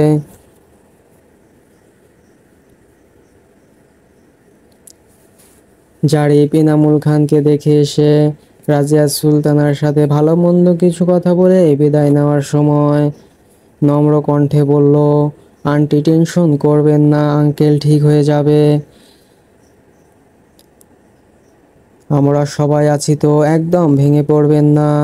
আর আমার মনে হয় এখন থেকে ছোট ছোট সব বিষয়ে সিরিয়াস হওয়া দরকার। কোনো ছোটোখাটো অসুবিধাকে কিছু মনে না করে পুষে রাখা ঠিক নয়। ছোট ছোট সমস্যার থেকেই বড় সমস্যা ক্রিয়েট হয়। যাই হোক, এখন করার কিছুই নেই, ডক্টর যেভাবে বলে সেইভাবে কিছুদিন মেনে চলাই বেটার। রাজিয়া সুলতানা দীর্ঘশ্বাস ছেড়ে বললেন, হ্যাঁ বাবা, ঠিক বলছো। আসলে তোমার আঙ্কেলের প্রেশার বেশি থাকা সত্ত্বেও মুখে যা ভালো লাগতো সেটাই খাওয়ার অভ্যাস ছিল, কোনো কিছু মানত না, যার ফলস্বরূপ আজ। এতটুকু বলে একটু থামেন, দীর্ঘশ্বাস ফেলেন, কিয়ৎকাল পরে ভরাট গলায় বললেন, আচ্ছা বাবা, রাত হয়ে যাচ্ছে, আর দেরি করা ঠিক হবে না, তুমি লিয়াকে বাসায় পৌঁছে দাও।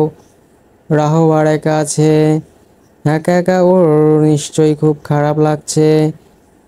যাওয়ার আগে রাজিয়া সুলতানা লিয়াকে কাছে ডেকে একটু মৃদু সুরে বললেন,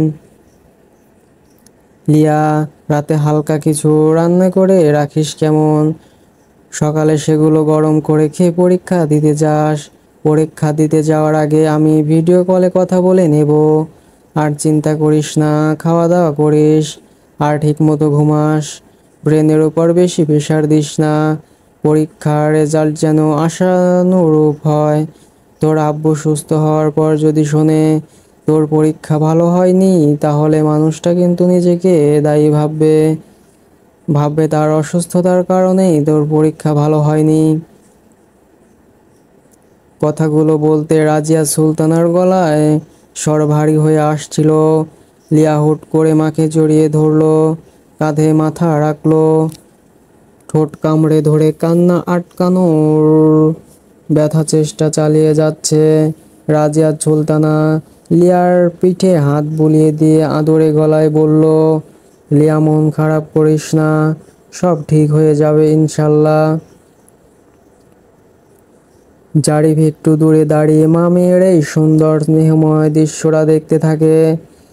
লিয়া যে খুব আবেগী তা লিয়াকে দেখেই বোঝা যাচ্ছে।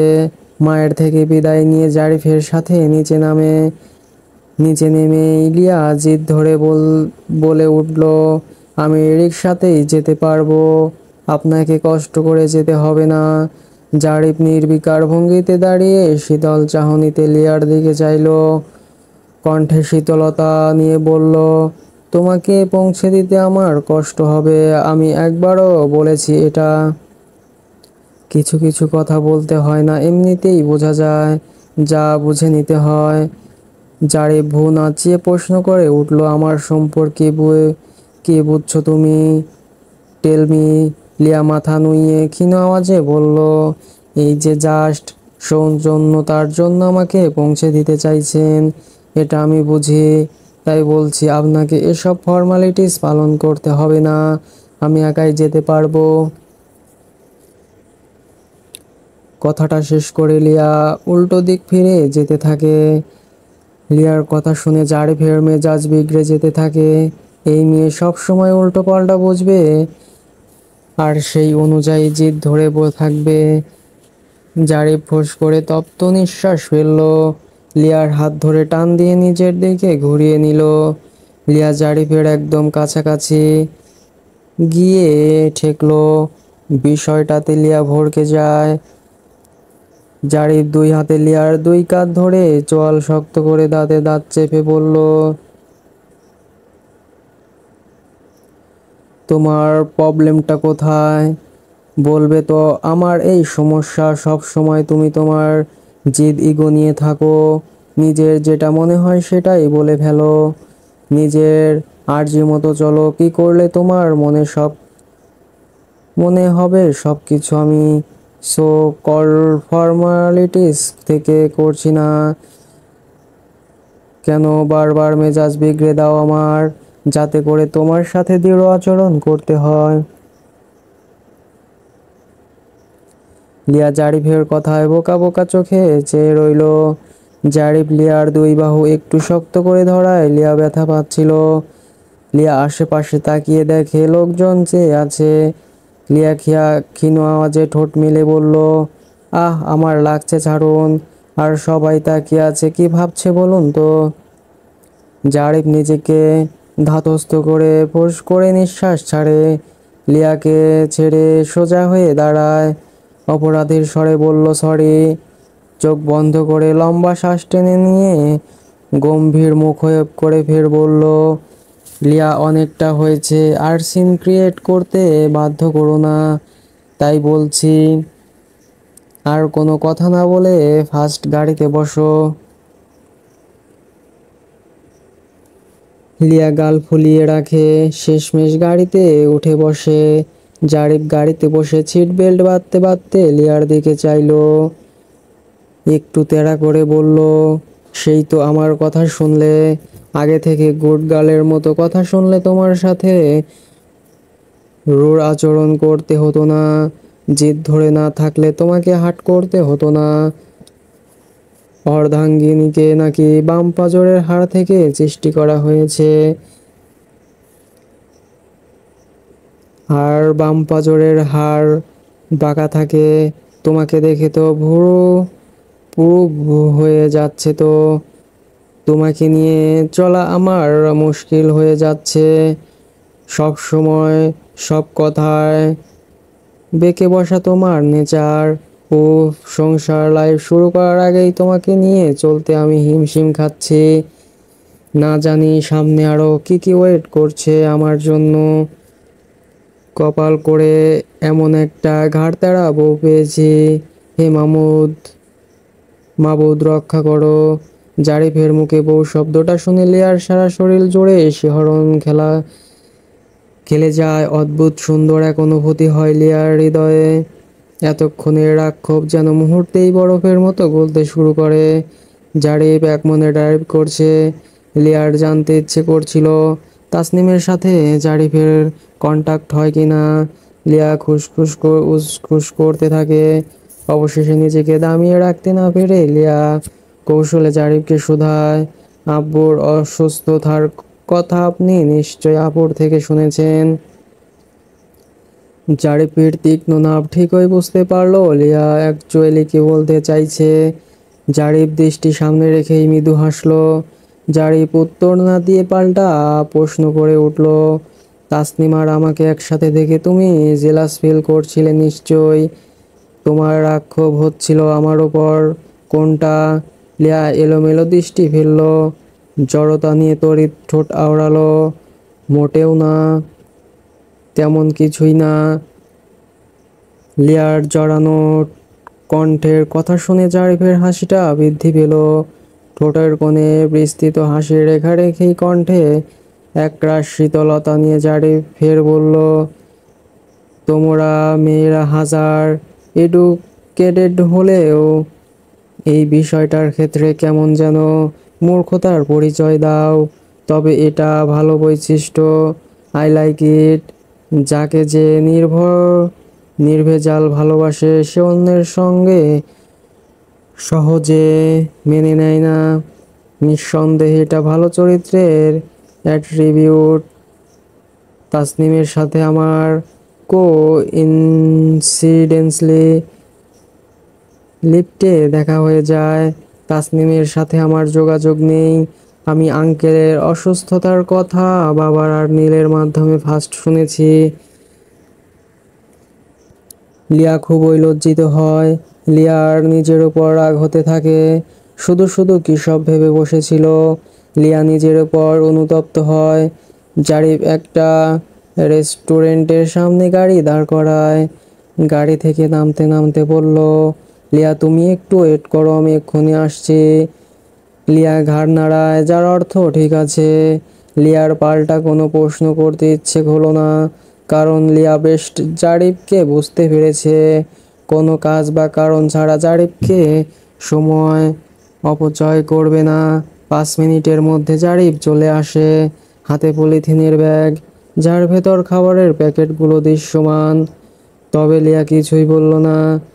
লিয়াদের বাসার সামনে গাড়ি এসে থামতেই লিয়া সিট বেল্ট খুলতে থাকে। জারিফ লিয়ার দিকে ঘুরে তাকালো, লিয়াকে বলল, লিয়া তোমার মোবাইলটা একটু দাও। লিয়া অবাক হলো। অবাক চোখে চেয়ে ঠোঁট নেড়ে রিপিট করলো মোবাইল। জারিফ এক কথায় বলে।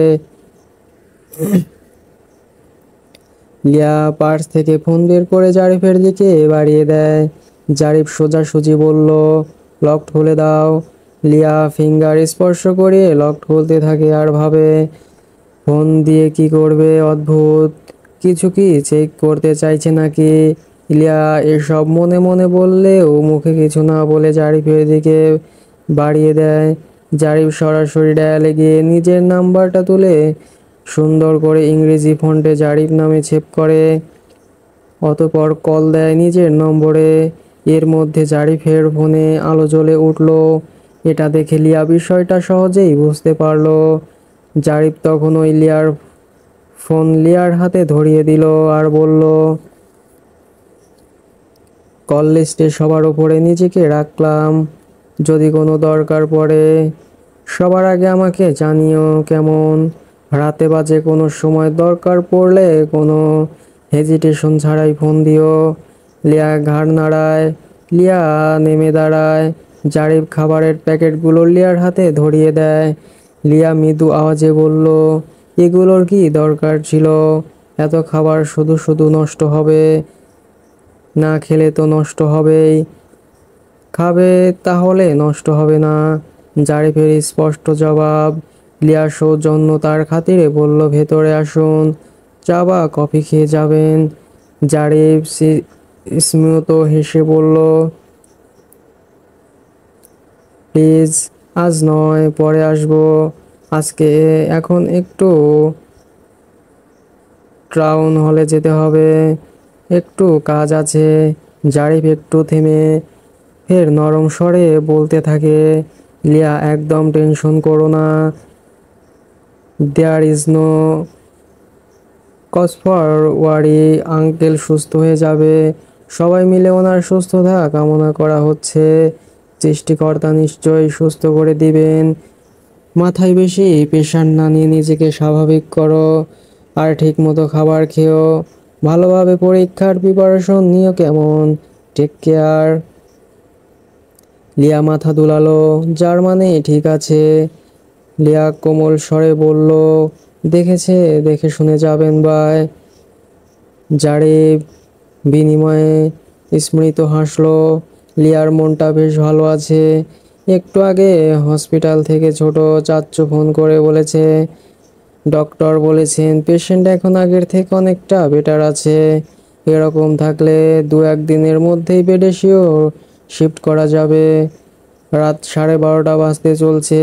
লিয়া পড়ার টেবিলে বসে পড়েছে। এমন সময় ফোনে আলো জ্বলে উঠল। ফোনের স্ক্রিনে জারিফের নামটা জ্বলজ্বল করছে।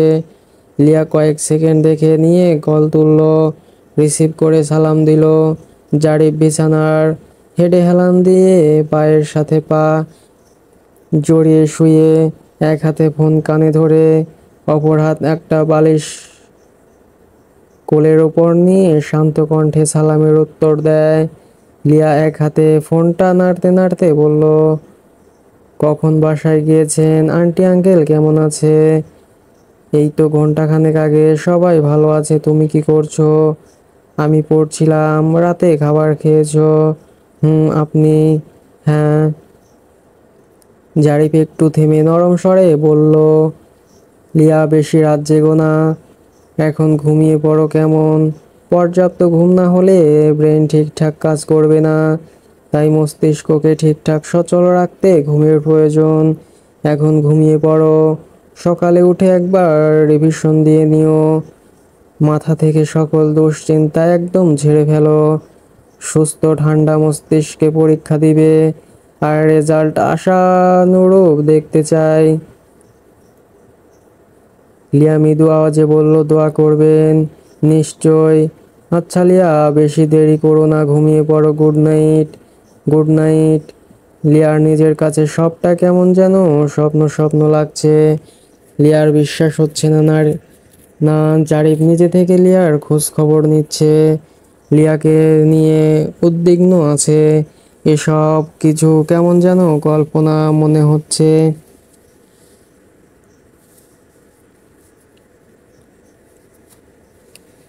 লিয়া লাইট অফ করে বিছানায় গা এলিয়ে দেয়।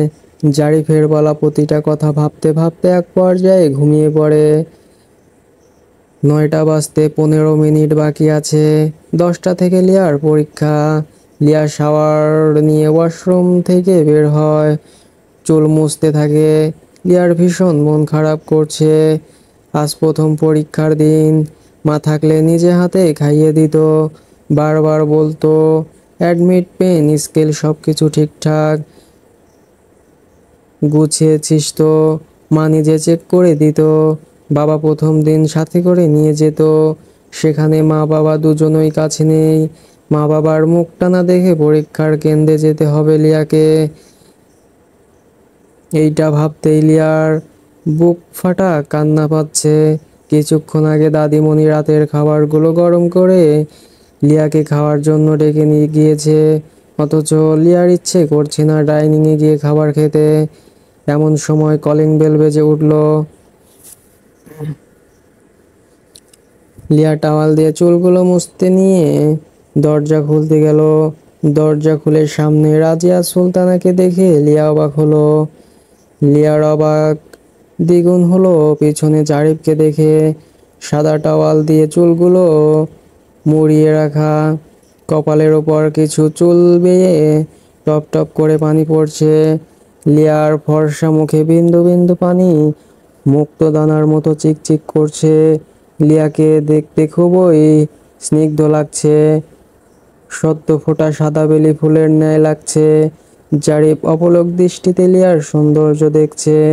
জারিফের শান্ত নজর জোড়া লিয়ার মুখশ্রীতে নিবন্ধ হয়েছে। লিয়া অবাক গলায় বলল, আম্মু তুমি? লিয়ার কথা জারিফের ধ্যান ভাঙে। জারিফ নিজেকে ধাতস্থ করে দৃষ্টি স্বাভাবিক করে। রাজিয়া সুলতানা লিয়ার কথায় উত্তর না দিয়ে জারিফকে উদ্দেশ্য করে বলল, ভেতরে চলো বাবা। রাজিয়া সুলতানা কথাটা বলে ভেতরে যেতে থাকে। জারিফ লিয়ার দিকে তাকিয়ে মুচকি হাসলো। লিয়া হতভম্ব হয়ে ফ্যাল ফ্যাল করে জারিফের দিকে তাকিয়ে রইল। মুচকি হাসির কারণ লিয়া খুঁজে পেল না। জারিফ হাতে থাকা খাবারের বক্স সমেত প্যাকেটটা লিয়ার হাতে ধরিয়ে দিল আর বলল, তোমার জন্য তোমার শাশুড়ি মা নিজে রান্না করে খাবার পাঠিয়েছে। কথাটা বলে জারিফ বাসার ভেতরে পা ফেলে, আবার কিছু ভেবে পিছনে যায়।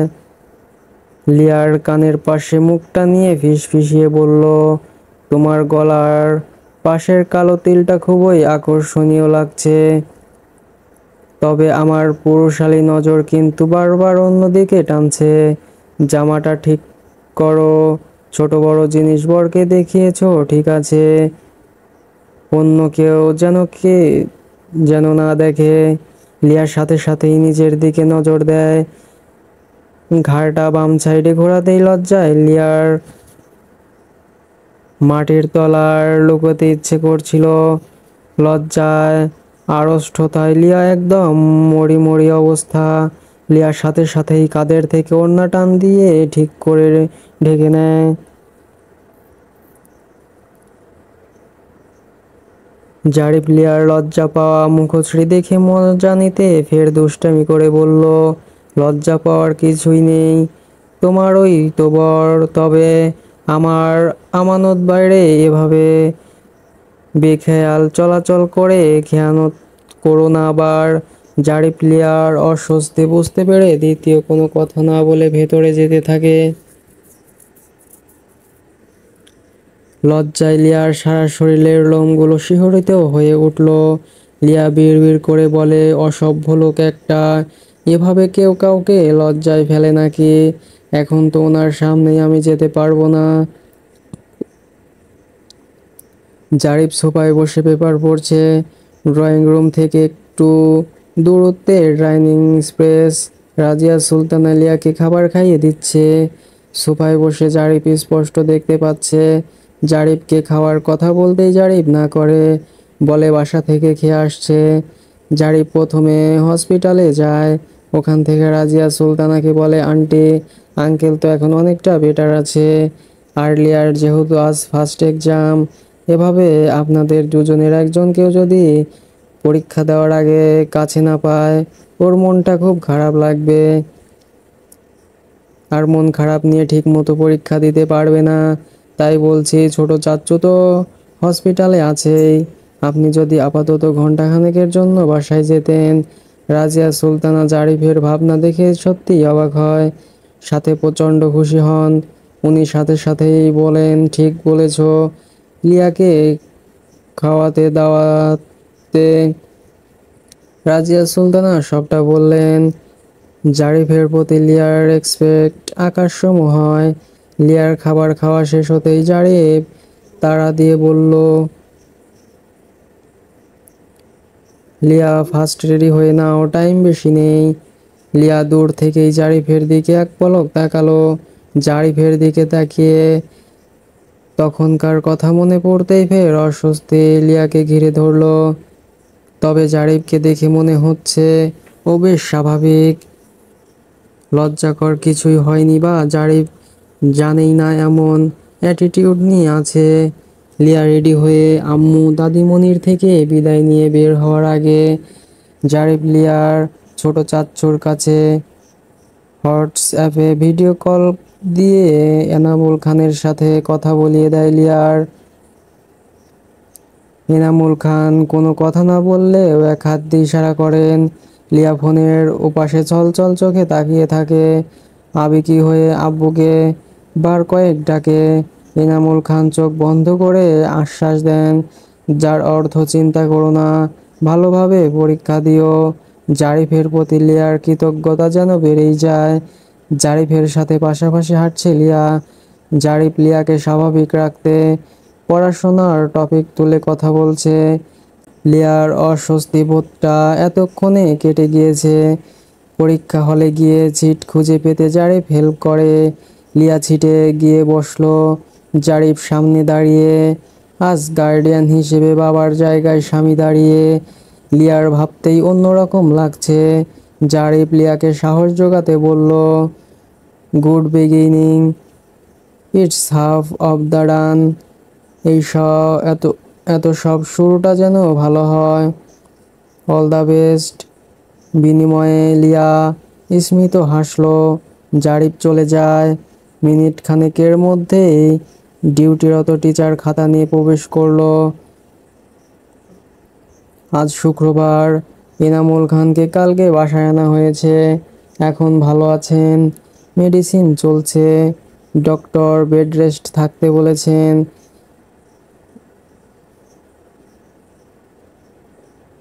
এই এক সপ্তাহে জারিফের সাথে লিয়ার দেখা হয়নি, তবে প্রতিদিন ফোনে কথা হয়। পরীক্ষা কেমন হয়েছে এসব কথাই হয়। জারিফ আরও 2-3 দিন হসপিটালে গিয়ে এনামুল খানকে দেখে আসছে। লিয়া রোজ হসপিটালে যেতে পারতো না এক্সামের জন্য, তবে যে সময় যেত জারিফের সাথে দেখা হয়নি। এখন বিকেল, রোদ ঝলমলে সুন্দর একটা বিকেল। দুপুরে লিয়ার ঘুমানোর অভ্যাস। লিয়া পড়ে পড়ে ঘুমাচ্ছে।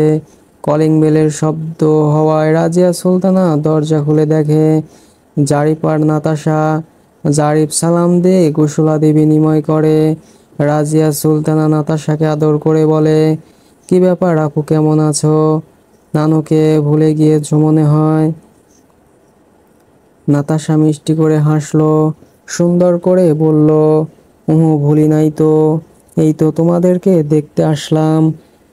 জারিফ ফলমূল মিষ্টি অনেক কিছু নিয়ে আসছে। শ্বশুর হসপিটাল থেকে বাড়ি আসছে, সেই হিসেবে দেখতে আসছে। জারিফকে ড্রয়িং রুমে বসতে দেয় রাজিয়া সুলতানা। কাজের মেয়েটাকে ডেকে ফলমূল মিষ্টান্ন রাখতে বললেন। সাথে আরও বললেন লিয়াকে ডেকে দিতে। জারিফ নম্র সুরে বললেন, আন্টি আঙ্কেল এখন কেমন আছেন? বাসায় আসার পর নতুন করে কোনো সমস্যা হয়নি তো? রাজিয়া সুলতানা নরম গলায় বললেন, না বাবা, এখন অবধি কোনো সমস্যা হয়নি, ভালো আছে। জারিফ কিছুটা দ্বিধাগ্রস্ত কণ্ঠে বলল, ভাবলাম আজ ছুটির দিন। নাতাশা লিয়ার কথা বারবার বলে, নাতাশাকে লিয়ার সাথে দেখা করিয়ে আনি আর আঙ্কেলকে একবার দেখে আসি। রাজিয়া সুলতানা অমায়িক হাসলেন, আদুরে গলায় বললেন, ভালো করেছো বাবা, তোমার আঙ্কেল ঘুমোচ্ছে, তুমি বসো, লিয়াকে পাঠিয়ে দিচ্ছি। তোমার বাবা মা কেমন আছে? আলহামদুলিল্লাহ ভালো সবাই আছে। রাজিয়া সুলতানা নাস্তা রেডি করতে কিচেনে যায়। নাতাশা রাজিয়া সুলতানার শাড়ির আঁচল ধরে পিছু পিছু যায় আর বলে, নানু মামি কই গো? মামিকে দেখছি না। রাজিয়া সুলতানা স্মিত হেসে বললেন, তোমার মামি রুমে আছে, দাঁড়াও তোমাকে নিয়ে যাচ্ছি। নাস্তাটা রেডি করে নেই। হ্যাঁ। নাতাশায় ঘাড় নাড়িয়ে হ্যাঁ সূচক উত্তর দেয়। লিয়া ঘুমাচ্ছিল, এমন সময় কাজের মেয়েটার হাঁক ছেড়ে ডাক ধরফরিয়ে ওঠে। ঘুমের মধ্যে আচমকা এভাবে জোরে ডাক লিয়া খানিকটা ঘাবড়ে যায়। লিয়া শোয়া থেকে উঠে বসে, বুকে ফু দেয়। কটমট চোখে কাজের মেয়েটার দিকে চাইলো, রাগ করে কিছু বলবে তার আগেই মেয়েটা হাসি মুখে বলল, আপামনি ভাইজান আসছে। লিয়া বুঝতে না পেরে কপাল কুঁচকে প্রশ্ন করলো, ভাইজান মানে কার কথা বলছো? মেয়েটা বিরক্ত হলো, ঠোঁট উল্টো করে বলল, আপনার স্বামীর কথা কইতাছি, জারিফ ভাইজান আইছে। লিয়া বিস্ময়কর চাহনিতে চাইল, কোনো কিছু বলল না, নিশ্চুপ রইল। মেয়েটা ফের বলল, বাসার রুমে বইয়া আছে, খালা আম্মা আপনারে ডাকতে কইল। লিয়া কিছু না বলে উঠে ওয়াশরুমে যায়, চোখে মুখে পানির ছিটা দিল, টাওয়াল দিয়ে মুখটা মুছে নিল, ওড়নাটা নিয়ে সুন্দর করে গায়ে জড়িয়ে নেয়। সেদিনের মতো লজ্জাকর পরিস্থিতিতে লিয়া কিছুতেই আর পড়তে চায় না। লিয়া গুটি গুটি পা ধুলে ড্রয়িং রুমে যায়। জারিফ ফোন স্ক্রল করছিল, কারো আসার শব্দ পেয়ে মাথাটা তুলে তাকালো। লিয়াকে দেখে আবার দৃষ্টি ফেলে নিবন্ধ করলো। লিয়া মৃদু আওয়াজে সালাম দেয়। জারিফ সালামের উত্তর দিয়ে ফোনটা পকেটে পুরে রাখলো। লিয়ার দিকে সুগভীর শীতল চাহনিতে চাইলো, ঠোঁট কামড়ে ধরে বলল, আমি পাত্রে দেখতে আসিনি যে তোমাকে এভাবে দাঁড়িয়ে থেকে নিজের হাইট কতটুকু সেটা দেখাতে হবে। জারিফের এহেন কথা শুনে লিয়া তাজ্জব বনে যায়। লিয়া বোকা বোকা চোখে চেয়ে রইল। জারিফ ইনডাইরেক্টলি লিয়াকে দাঁড়িয়ে না থেকে বসতে বলল, তা বুঝতে লিয়ার মিনিট খানেক সময় লাগলো। লিয়া সিঙ্গেল সোফায় বসলো। জারিফ তপ্ত নিঃশ্বাস ফেলল, ম্লান কণ্ঠস্বরে বলল, শুনেছি স্বামী স্ত্রীর মাঝে ফাঁকা জায়গা রাখতে নেই, সামান্য পরিমাণ ফাঁক ফোকর থাকলেও সেখানে শয়তান প্রবেশ করে। আর তোমাকে দেখে তো মনে হচ্ছে নিজ থেকে শয়তানকে ইনভাইট করছো। 5 হাত দূরত্বে বসে একদম ইনভাইট কার্ড দিয়ে আমন্ত্রণ জানাচ্ছ। লিয়া জারিফের কথা শুনে বিস্ময়ের চরম সীমায় পৌঁছে যায়। লিয়া ফ্যাল ফ্যাল চোখে চেয়ে অবাক হয়ে বলল, এই আপনার শরীর ঠিক আছে তো? না মানে জ্বর টর আসেনি তো? আর না কোনো ঘোরের মধ্যে আছেন? কী সব বলছেন? আশ্চর্য। জারিফ কিছু বলতে যাবে, সেই মুহূর্তে নাতাশা এসে মিষ্টি এসে উচ্ছ্বসিত কণ্ঠে বলল, মামি তুমি এখানে? আমি তোমাকে খুঁজছি তো। নাতাশাকে দেখে জারিফ আর কিছু বলল না। লিয়া উঠে নাতাশাকে জড়িয়ে ধরলো, দুই গালে চুমু খেলো, মিষ্টি হেসে বলল, সোনা তুমি কেমন আছো? ভালো।